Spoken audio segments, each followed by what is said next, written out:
Hello, everyone. Welcome to the Digital Leaders Show, where we talk key issues and news at the intersection of business and technology in hopes of making you a better digital leader. We're live every Wednesday at noon Eastern, 9 Pacific on LinkedIn and YouTube, and the audio recording is available wherever you get your podcasts. I'm Dan Goodstein. I head up ERPA AI. We're a professional association, media, and peer-to-peer research network providing education, networking, and advice to over 130,000 members globally, all around automation, enterprise AI, and digital transformation. Today, we're discussing AI product building for enterprises and solopreneurs with Mozilla's VP of Product, Raj Singh, plus headlines for digital leaders from the world of enterprise technology. Thanks to our sponsor, Oracle NetSuite. Their cloud ERP helps provide real-time visibility into operational and financial performance. Podcast followers can get preferred pricing up to 45% off at erpaai.com/NetSuite. My co-host today is Chris Surdak, Senior Analyst for ERPA AI, award-winning author and former White House Chief Transformation Office Advisor, partner at Gartner, and practice lead at EY. Chris, good afternoon. How are you, sir? Into September. Can you believe it? Welcome to September. It's feeling like fall over here in New York. The kids are back to school. The wife is happy and back to work. I'm jealous. September in Southern California is monsoons, humidity, and heat. It's a hot one out here now. Well, you know, we often complain about the weather in New York, so it's only fair that you get to complain once every year or two. Being a New Yorker, I know the way a New Yorkers are always complaining about the current season and wishing for the next season. Right. No matter what. Yeah, my colleagues always like, why don't you just move to Florida already and stop complaining? Right, exactly. One season. So just a lot Labor Day news. Kraft and Heinz are breaking up. Hot dogs are breaking up with breaking up is hard to do. I mean, now you got to get your mustard and your ketchup from two different places. What are we going to do?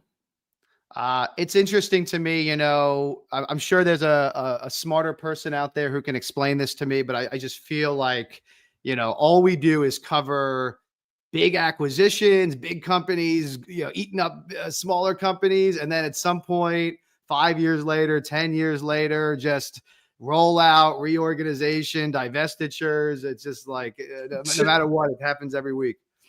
Yeah. Berkshire Hathaway, what's his name again? Whatever his name is, they're the number one holder. Yeah. Buffett, number one holder in their shares. And he was the one that was super bullish about the merger and so forth. And I saw some quote from him saying, he's really disappointed it turned out this way. That era of just constant conglomeration and bigger and bigger and bigger inefficiencies, it's run its course. I don't know if you recall, but in one of my books, I call it snickering. You know how like the Snickers bar at Halloween's, they keep getting smaller and smaller, but they keep the price the same, and eventually it's so small you can't put a peanut in it, and now you have a Milky Way. Sizeflation, is that what they call it? Sizeflation? Yeah, or shrinkification or something shrinkage, right? So I think Kraft Heinz just snickered themselves out of existence, and guess what? We're not going to cost cut our way to greatness anymore. We're going to actually have to go to work and do some work. Yeah. Meanwhile, your buddies at Anthropic raised another $13 billion with a B, in case you're not following this. So they're at a $183 billion valuation on I don't know, a couple $100 million in revenue, something like that. They need more freaking sharks with freaking lasers on their freaking heads, I guess. I mean, more scale. It doesn't work, but maybe let's do it more emphatically. I'm just hopeful that at some point someone realizes that LLMs are lovely. They do amazing things for very targeted reasons. And maybe $5 trillion isn't a great idea. I don't know. We'll see. Yeah. So sorry. So Claude Code is 500 million in revenue, but the company's run rate is up to just over up almost 5 billion, actually up from $1 billion. So 300,000 businesses on the platform. But still a 7-fold increase on accounts generating over 100K, they say. Hey, $1 billion here, $1 billion there. Eventually you got a recession. So let's go. More power to them. I hope it actually works. I mean, we see the results. This isn't a surprise to many of us who have been in tech for a very long time. It's not different than every other wave, like we keep telling ourselves. And I hope we can somehow come up with a soft landing. I know I often come off as a naysayer and so forth. I'm just kind of a realist. It's good for certain things. Is it $4 trillion good? hard to see it. U.S. government is doubling down on AI. Microsoft announced a GSA major AI for government contract this week. I don't know what the revenue was, but it's going to get Microsoft Copilot and Azure and a bunch of Dynamics, a bunch of other government, I guess a government version of Office 365 to government employees. And so I say that, Dan, and then you immediately make me put my foot in my mouth, right? I try. It's hard. I try every week, and I usually fail, Chris. But I mean, the thought of Copilot helping the IRS review my taxes is absolutely horrifying. But apparently, that's where we are. So keep good records, people, because I'm not thrilled about the prospect. But by the same token, we need to be testing the technology. We need to be understanding its limits and its applications. So I guess my greatest concern is that we've taken the petri dish of experimentation with AI and we turned our entire society into that petri dish. So let's hope the experiment goes well. The other big headline before we bring our guest on to today's show is got some feedback on this Google antitrust hearing or case, and it looks like the shakeup that maybe some of us were expecting may not be as shaky. So basically, the judge says they don't have to sell, they don't have to divest with Chrome. So who's that company we covered a couple of weeks ago that made that wild offer on Google Chrome? So that's not going to happen, but they're going to have to play nicer with in the ad space. So a lot of people are saying not the big change that some were expecting or hoping. It's reminiscent back to what we talked about, I think, a couple of weeks ago, like the Microsoft thing, like a slap on the wrist. Let's play nice, everybody, but no major revolution in the tech industry here. Well, given I have a bit of a legal background, I suspect what happened is that the judge went back into chambers and then Googled whether or not Google is a monopoly, and Google said no. So hence the result you get. Did they Google it or did they ChatGPT it? Yeah, if they had asked ChatGPT, the judge might have gotten a slightly different answer, but it's a little late for that, apparently. Funny. Well, let's get to our main topic today, which is developing AI products. We have today with us Raj Singh. Raj is currently the VP of Product at Mozilla. He's a seasoned entrepreneur and product leader with a background in AI-driven startups. Raj, thanks for being here. Thanks for the opportunity. So before we jump in, give everybody a little bit about your journey, because although you're at Mozilla now, as I mentioned, you've been in the startup world. I think you've sold a couple companies, so you've been there, done that. Give everybody a little of your background. I've been doing startups my whole career. You could probably argue I've been doing startups before it was popular, and maybe not popular. I don't know where we're at today, but I grew up in the Bay Area, California native, or Bay Area native. Dropped out or sort of in master's, started my first company doing file sharing back in the P2P era, if you remember that, and then really kind of never looked back. Had a dating site, a college dating site, had a very popular ringtone application. Later did live video. Almost, I'd say thematically, everything's been consumer facing, so I tend to focus on personal pain points. I find that much easier to sort of identify with the problem, and gives me that extreme sort of domain experience and understanding the empathy. Had some venture-backed companies. I've had 4 exits. Most recently, was doing a meeting summarization. Had a startup doing meeting summarization called Pulse that was acquired by Mozilla, and that's where I'm at now. And I'm responsible for new products focused on small business. So Raj, a serial masochist, startup guy. There's a lot of jokes around startups, and I probably could spend 15 minutes running through them. Everything from if you know a lot of VCs, you must suck at fundraising because you're pitching a lot to, have a kid while you're doing a startup because you're not sleeping anyways. There's a lot of jokes like that, right? But yeah, it's certainly not the best path to get rich if that's your sort of end game. But if you really, if you have a passion on the topic, I think this is probably one of the most common questions, when's a good time? It's never a good time. The time is now, right? So you're going to regret it. It's better than a life replacing TPS cover sheets. I've no regrets. I've I've built a range of products, and I've always built them to solve my own pain points. And I always bank that if I can solve it for myself, there'll be other people who can benefit from it too. Awesome. So Raj, help me understand your role, to the outsider onlooker. I think, okay, Mozilla, Firefox, like what else is there? But you're responsible actually for new products there. What does that mean?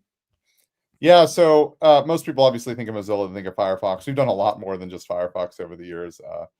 Help create Rust and a range of amazing things. But we also have new products that we've been building and working on, and part of that is search is changing, the browser landscape is changing, so we need to diversify, right? We don't want to be completely dependent. I heard you earlier talking about Google, but like Google's a large chunk of our revenue. That's obviously all public information. We don't want to be completely dependent on sort of one source of income. So we're diversifying. As part of that, we felt that a great space to look at was small business. And why? Well, the fastest growing business segment in the US is the freelancer. It's the solopreneur. And I think part of this is sort of the post-COVID effect, what I like to call the ownership economy. People want to be their own boss. People are enjoying controlling their hours, integrated lifestyle between family and work and whatnot. And so then we spent energy, we spent energy kind of really digging into what that means, and then identifying like, hey, what sort of tools that we could build that are sort of Gen AI first or agentic or whatever, however you want to describe it, that can help make life easier for those solopreneurs. So that's what I'm focused on. There's other initiatives too within Mozilla around new products, but a lot of this again is under the macro umbrella of trying to diversify our revenue beyond just simply search and Firefox. So that's interesting. Like, as you think about products, I feel like a lot of what we talk about is enterprise, but how do you think as a product guy, how do you think differently about products that are designed more for small business or the solopreneurs, the gig economy versus, big enterprises? Like how is it different when you start ideating around it? So I think it's vastly different, right? So I always tell people I have a lot of respect for people who do B2B, because I think it's very hard to understand and empathize when you're not the primary user. You have to go to a buyer, and the buyer is telling you this is what I want and blah blah blah and whatnot, and it might be in a vertical or a domain that you don't know a lot about. I think it's really hard. Like, I think that takes a special set of skills to do that. When you are the primary user, you really understand the pain points. You're like, okay, this is what I need. How can I fix and solve it, right? And so I think, and I think that really highlights a core distinction between consumer products and enterprise products. Consumer products we're building for the user, and enterprise products you're often building for the buyer. And there's a lot of examples of that. And I don't want to go into names. If you're focused on enterprise, you know exactly what I'm talking about. But you see many instances of applications, some of which we use even internally, where it's not particularly the best user experience, or it's painful. And I sometimes joke that the number of pages in your internal wiki graphed versus the tool is sort of an indication of how user friendly it is. If you have like tons of support pages for that particular tool, it's probably not very user friendly, right?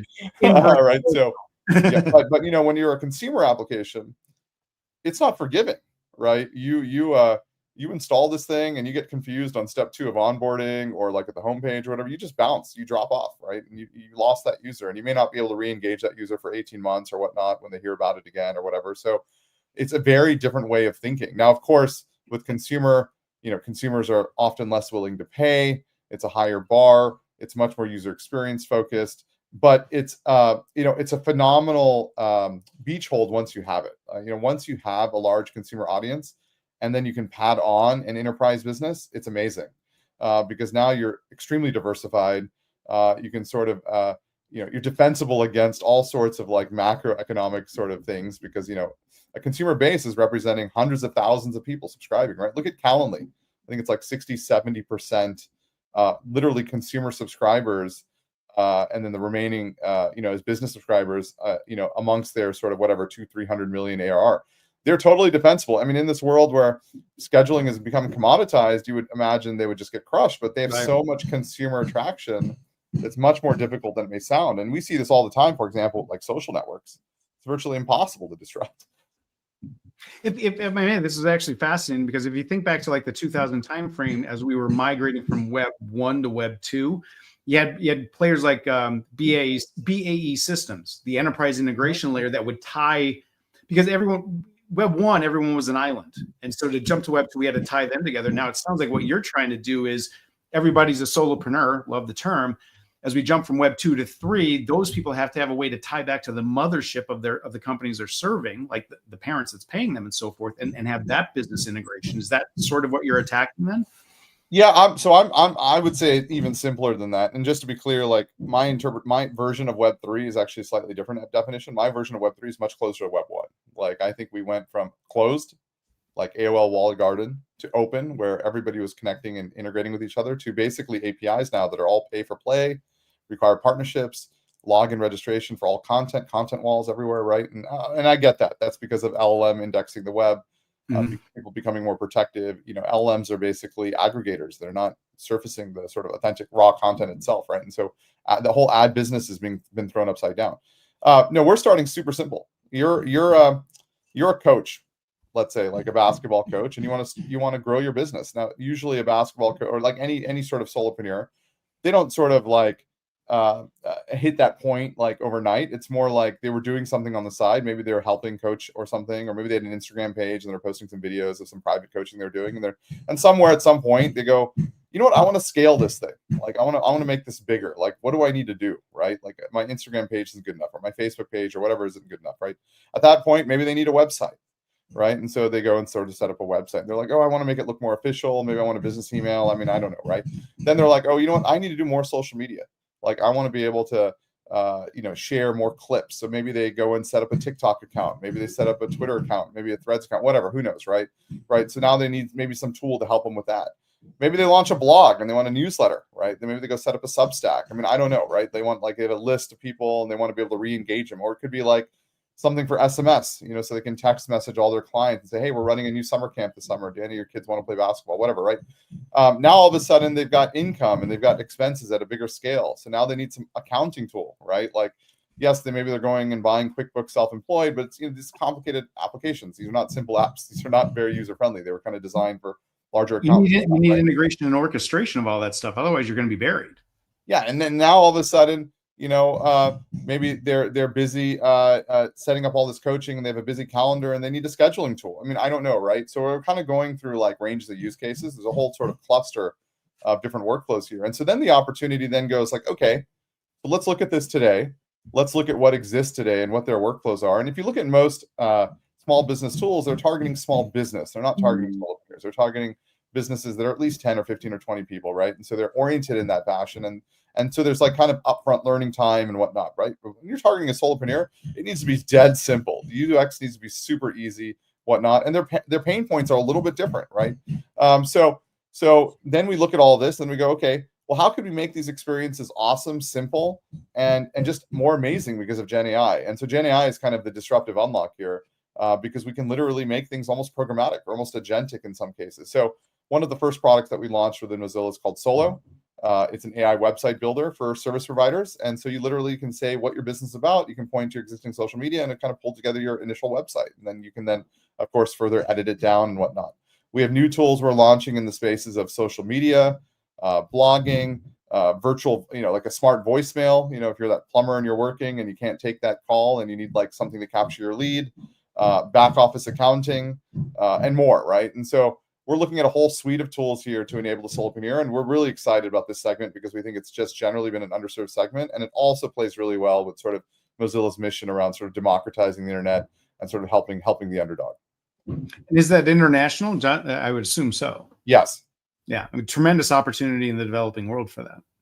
Absolutely, yeah. And I mean, we're depending on the product, in some cases we're launching globally on day one. In some cases we're maybe launching in specific segments because it's more difficult to scale, but the intent is to be available worldwide.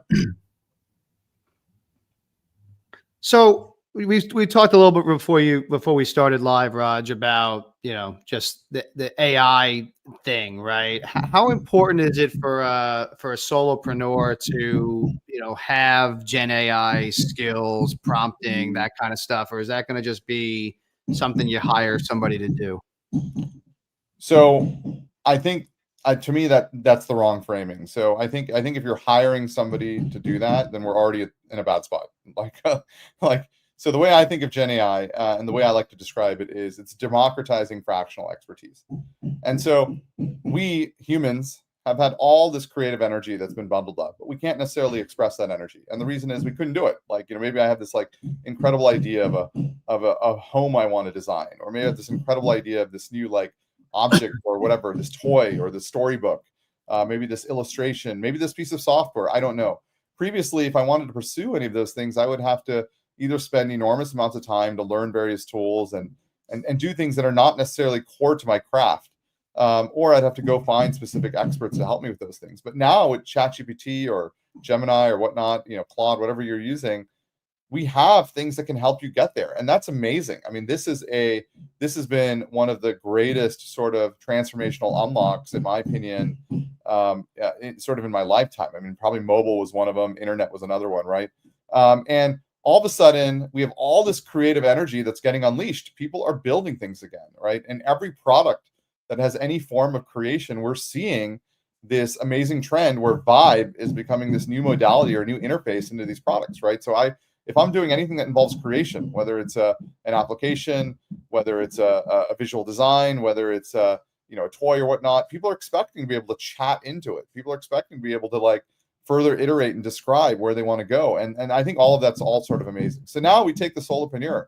Historically, they were very dependent. They had to go and ask people around, like, I need to go hire an accounting firm. I need to go, like, how do you use Wix? I mean, Wix, as simple as it is a very complicated product because these things are being designed for all sorts of use cases. They're not just being designed for, let me set up your simple business. Or, maybe they're like, oh, I need to figure out, how to send text messages. I mean, who knows, right? And so now that we have Gen AI here, I think this is just an amazing unlock. And so sort of my opinion is everybody, we should get out of the mindset of hiring people for this, but everybody really needs to spend that energy to think about how they can bring Gen AI into their workflow, because I think it's a necessary upskill that's happening across the ecosystem. And we are seeing, I guess to say it bluntly, I'm not afraid of AI taking over human jobs. I don't see that at all. I mean, companies are becoming more aspirational.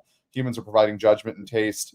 We're directing what needs to be done and whatnot. And companies are going to be chasing 10 trillion, right? We're just all thinking too small, right? And you're seeing more boundaries getting people bumping into each other, because Salesforce may now do search and Google might now do CRM. I mean, who knows, right?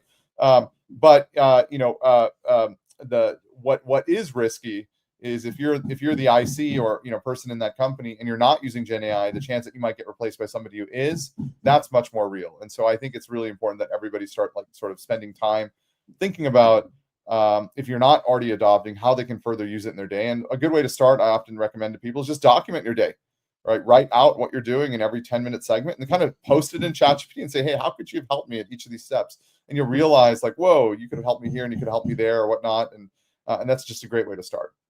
If I may, Raj, it sounds like you're like, not to say you didn't know this before, but it's a rediscovery of something we learned in the RPA days 10 years ago, which is task-based automation is amazing.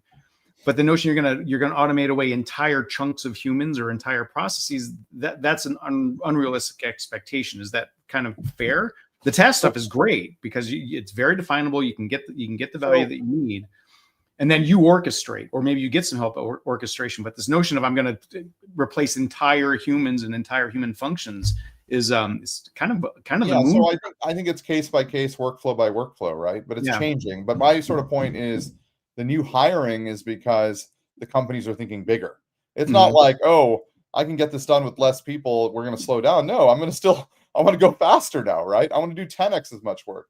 The reason humans are still in the loop, or always will be in the loop, is I have a term for this. I call it designing for 95% UX. And what I mean by that is AI historically, and I've been in the AI space for a long time. Actually, 2 startups ago, I was the first .ai domain on the web with my calendar startup Tempo, which I spun out of Stanford Research Institute with early Siri, type stuff. Anyways, the reason is AI has consistently been 95%. So if you think about it that way, that it's 95% accurate, how do you design a user experience that's accommodating? A good way to think about that is if I was designing like a website 95% is fine. Like if the content is 5% off, I can further edit it, make it perfect. But if I was doing, let's say we talked about scheduling earlier, if I was doing a tool to automatically schedule my meetings, if it got it wrong 5% of the time, that's disastrous, right? Because that's a high opportunity cost, right? Like I'm not showing up to a particular meeting. I didn't make it to this podcast because my AI got the event wrong in my calendar or whatever, right? Now, of course, it's not, it's maybe not 95, maybe it's 98, depending on use case or whatever it is. But I like to use 95 because it forces you to think about like, okay, how do I design a user experience to accommodate for that? But Raj, the good news there is that when your agent screws up, it gives you digital plausible deniability. It gave me the wrong calendar invite, right? We don't want to even be there. So actually, interestingly, what you are seeing is, I would say, when ChatGPT was initially released, for those that were not in the sort of AI category, many of us that were seeing sort of the LLM stuff coming. Most of us were training, like with my previous startup, we were fine-tuning atop just regular language models, not large language models.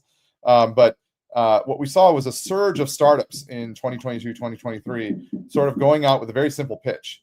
We're going to replace this entire workflow with Gen AI. And then what's happened is they went out to market and they're like getting stuck at this sort of 96, 97% threshold or ceiling or whatnot. They're trying fine-tuning, they're trying, custom data, whatever, who knows, right? Further, more context, whatever. And they're not really hitting that sort of inflection point. And so then what they're realizing is, hey, I need to bring a human back in the loop. And so that's changing the overall sort of ROI calculation of that startup. And so we're seeing a lot of startups adjust. And so as a result of that, some startups are just not making it. And that's in part because their original premise was flawed because they couldn't get to sort of 100%. And other startups have said, hey, we're going to bring a human back in the loop to make this great. And the ROI is still great, right? And so you're seeing kind of both camps, that divergence happen over the last year. I would often say the automation should supplement humans, not supplant them. I think AI, by very definition, is doing incredible. I mean, you're seeing more and more capability, right? The fact that, like, I saw a recent version of ChatGPT starting to say, I don't know the answer to that, which in itself is quite amazing, right? Like hallelujah. That's amazing. I think there's something around kids and brain understanding or whatnot that they can't even comprehend that kind of answer until some certain age, right? So that shows a certain level of brain development. At the same time, there is still judgment, there is still taste, there is still conviction, there's communication, there's all sorts of other things that are involved in driving something forward. But right now it's a massive uplift. Have we hit some kind of ceiling threshold? I don't know. Many people argue that ChatGPT 5 was not a significant improvement over previous versions. However, if you look at benchmarks between the different competing, large language model, the hyperscalers and whatnot, we're seeing still some benchmarks get blown away, but in some instances, it really has slowed to a crawl. My gut feeling is, we've already hit the point where there's not enough differentiation between the different models. So whether you're using Gemini, whether you're using Claude, whatnot, like, you don't really notice at this point. It's good enough. Like, it's unless you're in a very specific domain, like you're doing medicine design or you're specifically coding or something of that nature. Like, you're not going to notice for your day-to-day activities much sort of different. So I feel like for the general consumer, we've already sort of hit that inflection point. I think more broadly, historically, we haven't seen massive step functions unless we've seen massive step functions in compute. So if you look at 2000 era, you couldn't really do machine learning, right? Machine learning was just way too compute intensive, right? And so all of sort of the AI efforts pretty much through 2000 to 2010 were much more heuristic based. They were semantic analysis. It was rules based, entity recognition. It was basically some variations of rules and heuristics, right? It wasn't really till 2010 era we had enough compute. You started seeing small machine learning based models, and then deep learning, and then language models and whatnot, right? So we might be hitting another step function now that might ceiling, let's say, in the next some number of years, and then the next breakout will happen when we have the next breakout in compute power. And so that could be either some kind of technology breakout in power, or in GPU, whatnot. I mean, I don't know, and who knows how long that'll take. But that's the sort of indeterminate. Jet, you jumped right over all the setting up of the Hadoop clusters we went through for 6-7 years there. I was there. I heard it. I was that fun. My data swamps that I had to deploy. We're past all of that. Actually, it's funny you bring up Hadoop. The real growth hack now is becoming the tool that's suggested by the AI chatbot, right? Because people are like, oh, how do I build this? And if it suggests go use, I don't know, BigQuery and GCP or whatnot, that's a lost customer to Hadoop, right? You know what I mean? And so like the real trick is how do you become the one that's suggested? And so not to take away from you, Dan, but given that you're sort of in the browser business, at least perceptually, you're talking about how we're getting a shrinking differentiation between OpenAI, Claude, et cetera, et cetera. Does that reflect back on sort of the competition for the browser space between Netscape and Explorer and everyone else? I mean, how do you differentiate given that it's hard to differentiate? The browser space has been, and I don't want to over trivialize this or say this necessarily in the wrong way, but for the average consumer, they don't see a lot of differentiation with the browser anymore, right? We're way past the sort of 2000 to 2010 era or 90s era where there was big differentiation. The average consumer may not even know what browser they are using, right? And so if you look at customer acquisition in the browser category, historically, it's pretty much been pre-installed, right? If you're the platform provider, you're Android or you're Windows or your Mac OS, it's installed by default, right? And that's been the sort of that's been the challenge. As Firefox is a third party, how do you sort of displace that? In many ways, they leverage every monopolistic muscle they have to make sure that they can't be displaced. We are seeing, for example, in Europe, things like choice screens on mobile, which has been great, and it's been great for Mozilla because we do a lot of things to really protect consumer privacy, right? And that's sort of a point of differentiator, but it's a little bit nuanced, and many are not aware, or many don't even care. I think going forward, there are some big questions like what the future of the browser is going to look like. This is probably one of the hottest topics within just sort of the broader Gen AI category. And I'll give you an example. If we enter this sort of chat GPT or let's say AI chat kind of era where you ask a question and you get an answer, eventually right now you have multimodal input. You could ask a question, you could post an image, you could post a video, but the output is almost usually text. But you can imagine that you're going to get multimodal output. Like I ask a question and it generates an application on the fly that I then interact with to answer that question. So I might ask a question like, hey, I want to learn about this. And it generates a whole classroom view and whatnot. Or I want to learn, I want to entertain me with some cool videos about basketball. It like generates a whole bunch of videos that are cool and entertaining about basketball, right? That's multimodal output. That's a completely different world, right? In that case, you're no longer browsing, you're just consuming everything through some sort of aggregation interface, right? And so I think it's, there are some big open questions like what this future browser might look like. And so we don't, we're of course trying to get ahead of that. And we're doing, a lot of work there within Firefox and more. But there are a lot of unknowns.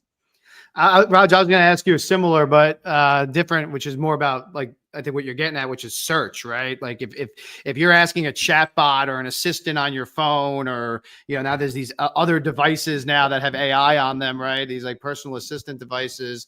And its job is to get you the best answer instead of the most popular answer or the answer for whoever paid for the answer to be in front. But at least before on a search page, you have all the choices, right? To your point, and you can kind of pick which one's the best one. How does it, if the AI is the one that picks the right one, does that change the business, or does the business inform how we get search results? So, I mean, I think we're already seeing some large chunk of search has moved to AI chat, no doubt, right? And of course, from a Google perspective, clearly the market leader here, their job is to defend. Certainly their job would, even better is if they can innovate and sort of not churn, but if they can defend, they can maintain. Now, search, very much like the browser ecosystem, has been a situation of defaults, right? And I don't want to go dig into all of this too deeply because, with the whole sort of Google antitrust stuff and Mozilla and all of that going on right now. But in general, there's a lot of pay to play for different positions in different places and whatnot, and sort of how the ecosystem works. It's also a superior product, right? There's a lot of data. I mean, Google has been the best product. Now, Google has launched AI chat, and I think it's trending well. And if you look at a lot of the search market share data, I don't think Google has slipped at all. I mean, I think ChatGPT has taken some chunk. I think they've impacted some of the other search providers more, but I think Google's still hovering around 89, 90%. So I think from a consumer perspective, yes, there might be some, we've seen some behavior change, but it's not like the search companies are sitting idle, right? They're bringing in AI chat themselves, and they're they recognize where this is going. People want answers. People don't want to click a bunch of links. How that impacts the broader ad ecosystem, I mean, that's to be determined, but certainly these are things that they're thinking about. Chris, what do you think? I mean, we've had a bunch of shows where we talked about, I mean, there's 1,000 different angles to this, right? But determining what the truth is and news and information, but also just, what's the right model in getting people information, right? Yeah, well, and that I'm frequently doing the more cowbell drill on us being in a post-truth internet, because how do you, to your point, Raj, it's I'm no longer browsing, I'm orchestrating, I'm conducting. I'm saying create this for me, knowing that it's not real or it's part of my creation, but then does the rest of the universe know that?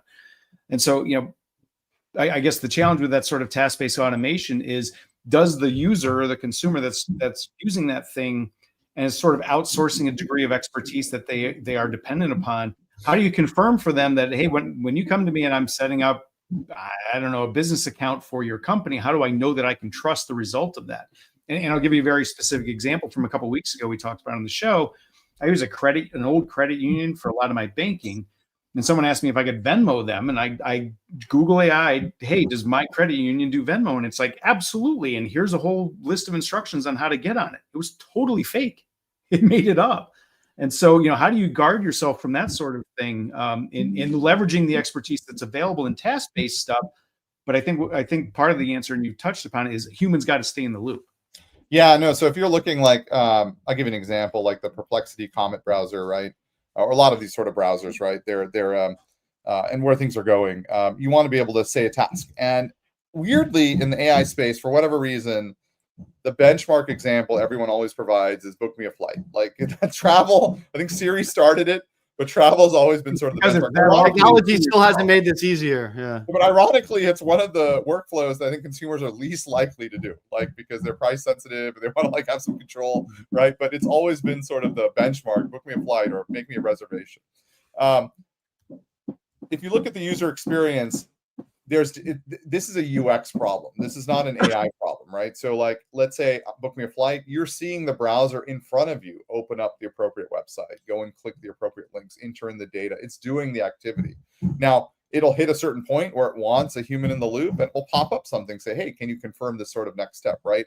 So I think that's how it's sort of being addressed. And the question is how that user experience evolves, but they are keeping a human in the loop. Certainly there's been some demos where it's going end to end, and that's a problem. That's a problem, right? If we follow the 95% rule, that doesn't work, right? Because if it books the wrong flight 5% of the time, that's going to be a big issue. So I think, again, I think this is more of a user experience challenge. And of course, with all of this, we should assume that over time it will get better. And a lot of it getting better may not be necessarily improving the underlying model, but doing more work around creating guardrails. So they might have different places where they check the input and say, hey, you know what? We should ask for more clarification. Or they may decide as they go along this flow that they want to no longer do it in a visual LLM way, but rather just now plug in directly into the API, right? So they hit a certain step. They're like, oh, let me just call the TripAdvisor API through a tool interface. And then that way we know it's deterministic. It's no longer, going to be non-deterministic because it's just hitting an API. So as long as our data is correct and the human said these are the times and whatnot, then we just book it, right? So I think a lot of this is frankly more of a UX problem. Trust but verify. Yeah, and if the interesting thing too, just sort of leaning on this, if you look at, there's this very popular topic now in sort of search engine optimization, this new term called GEO, generative engine optimization, which is basically how do you optimize the appear in AI chat. We alluded to this a little bit earlier. In SEO, the game has always been high authority domain backlinks, which means get me backlinks from Forbes and CNN and like high authority sites, sites that have like high reach, right? The problem is many of those websites have AI assisted or just pure outright AI generated content. So there's a lot of slop. That's not particularly helpful to an LLM. So SEO has been that world, but LLMs, they're looking at high authority UGC content, right? So user generated content. So they're looking at, like, if you look at the backlinks that are most cited by LLMs, it's things like Reddit, Wikipedia, review sites like Trustpilot, comments within YouTube. Why is it those places? Well, comments in those places are likely human moderated. They're more likely to be human authentic, less likely to be AI slop. They're looking at podcast transcripts, for example, like even this transcript. Why? Because this is most likely to be humans actually talking. So it's really interesting how LLMs are prioritizing content where they feel the source is more likely to be human versus AI slop. And so part of that is just to make sure that it lands at a suggestion or recommendation that is closer to the truth. Interesting. So Raj, you've as I mentioned at the beginning, you've started and sold a bunch of companies, and I'm curious as to, was there a common denominator between all of them? Like what was there one thing or a couple things that made them successful and sellable? Is there a common thread? Well, so first of all, nobody should aspire to sell a company, right? So the game is you're playing to become a standalone business, and anytime you enter, the nature of the venture ecosystem, and when they invest, they see a new hot category. Let's say 5 years ago that might have been remote work software, right? Today it might be Gen AI wrappers or whatnot, right? So you enter a new category. They now look at sort of like total assets under management, it's trillions of dollars now at this point, sort of in venture. And they might say, okay, we're going to place a 1 or 2% bet in the space. That might represent tens of billions of dollars or whatnot, and that's fine, because that's really not going to move their needle. If the whole space sort of falls apart and everyone dies because it didn't really, it didn't become a category, it just sort of became an add-on. Nobody stood alone. That's okay, but it's worth taking that bet for 1-2% of my overall, AUM. So I think I've had startups that have been in that situation, like very few software products, let's say, out of the remote work collaboration category made it. Mostly the big ones got bigger, right? The Slacks got bigger, the Zooms got bigger, the Atlassians got bigger, but the startups, I mean, some emerged. We have the Miro, the Murals, et cetera, right? And I've been in categories where some players won, and it became it sort of became a huge ecosystem. Right? Like it became its own category. It became its own stand. Like somebody got to IPO. So the whole joke with me is I've been stuck at first base. Like I keep getting to these 7-8 digit exits, right? But that's like, how do we get to the next sort of echelon? So I'd say that's one sort of core theme. I've never aspired to sell the company. That's Moneyball. That just means you're a good player. I would say thematically, and I alluded to this at the beginning, all of my startups have been consumer focused. Bottoms up consumer. I tend to focus on my own pain points, my own problems. I sort of believe that to build a great product, there's a few core things that are needed, like creative execution. Like you have to be very creative. What worked yesterday doesn't work today. Like people like, oh, you can run the same playbook. I'm like, if I was building the same business over and over again, maybe. But no, everything's dynamically changing. What worked yesterday won't work today, right? So creative execution. You need to have some product sense. You just need to have some ability to recognize what's good taste, bad taste, judgment, sensibility. That comes from reps, that comes from intuition. But the other thing is you need to have really deep domain knowledge, right? And I think that domain knowledge comes from really understanding the problem, and that's what creates that so-called cognitive empathy. And that's why I tend to lean into personal pain points. So I'd say the common denominator amongst everything I build is I focus on just great consumer products. And then, of course, if you build a great consumer product, that doesn't mean people will come. But if you can layer in growth tactics and more and start driving growth, and then, it ended up in sort of various outcomes. And your companies have been in various different, solved various different problems. I'm curious, what do you like in AI right now? Any particular categories within AI that are kind of top of your list?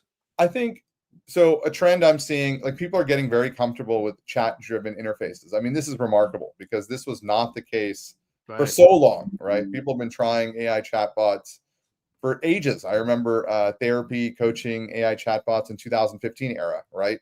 And so we're finally hitting this point where people are like, wow, this thing's actually pretty good. I trust it. I want to use it. And so I think the opportunity now is to really think about Vibe as a modality, right? You think of the mouse, the keyboard, touchscreen, these are modalities. Vibe is a new modality, which is basically chat. And so then the question is, how can every application that has been built to date be reinvented with a chat-driven experience? And what does that look like? What would a chat-driven Salesforce CRM look like? What would a chat-driven browser look like? What would a chat-driven, HR, Workday application look like, right? And you could see this happening. Many of them are trying to bolt on that experience. But the question is, what would it look like if it was built chat first? right? As opposed to sort of a bolt-on, right? And that's kind of reinventing with the Gen AI mindset. So I think you're going to see my general take is over the next few years, and what you're seeing right now is people are so focused on the AI innovation. I call it UX innovation, because a lot of this is about figuring out that user experience to enable a similar experience, but through just a much simpler vibe interface. And when you say chat, you mean text chat, or could be voice chat? Either, doesn't matter, right? I mean, voice is historically always under delivered, right? Over promised, under delivered, right? Like beginning from the Siri era, right? There's a lot of data that supports that, like predominant use of voice continues to be sort of at the home, in the car, but not out and about, not, because it's not private, right? You don't want everyone to overhear all your discussion and whatnot, right? But but now we're at a point where people are having conversation and they're not saying it's bad. Like, that's amazing.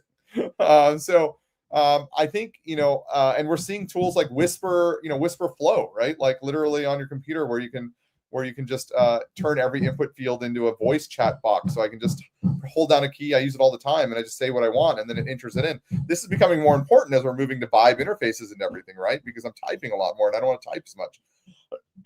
So I think it's all of it, both the text chat and voice chat.